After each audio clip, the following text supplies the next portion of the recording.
Welcome to another edition of Uvaga Uvaga. We are coming to you once again from the museum.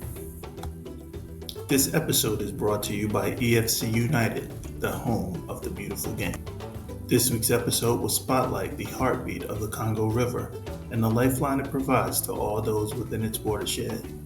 Clothes and outer garments protect us from the elements. Fashion allows us to express who we are and who we aspire to be. Fashion is culture. Fashion is wearable art.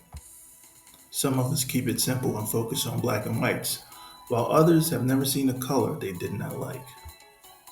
From fig leaves to linen to silk to wearable body paint, humans around the globe have used clothing to identify with a larger group and also to stand out from a smaller group.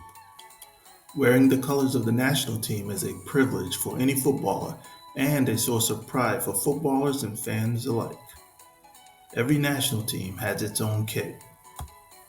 A Lasafe-inspired kit should be the crowning glory of any Congolese footballer, regardless of which side of the river you call home.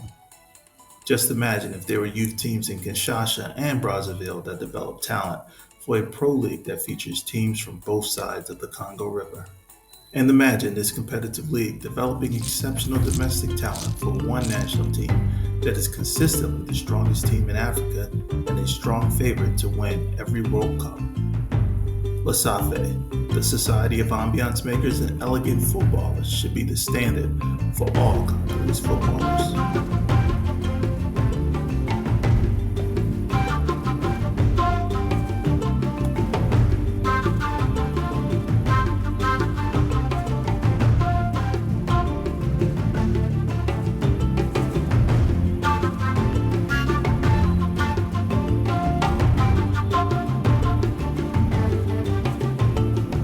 The rhythm of soukous is a bridge that links the inhabitants of the left and right banks of the Congo River together.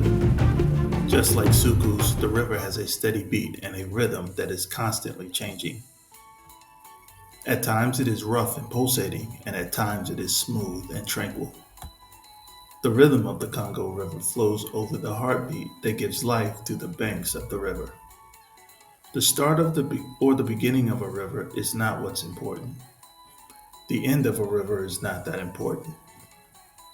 What is of most importance is the life that the river provides along its banks, tributaries, and throughout its watershed.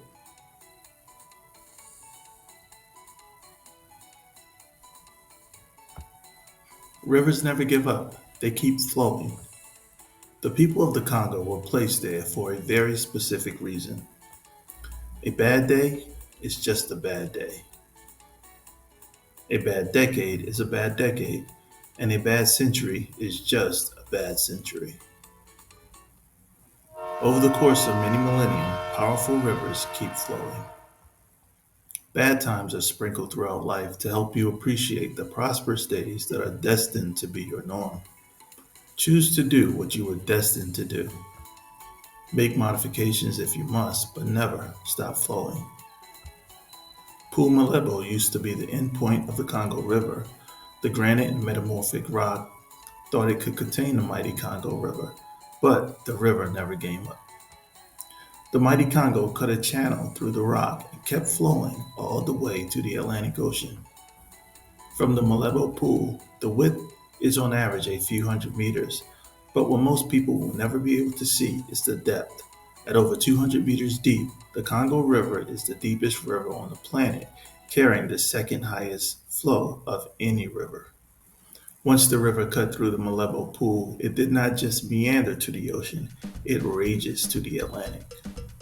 The river starts slow and has a steady flow for much of its course, but like the people of the Congo, its end will be its most memorable.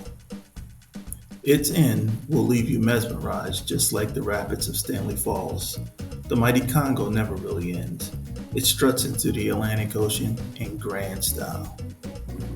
You must first link with your brother before you can successfully link with the world.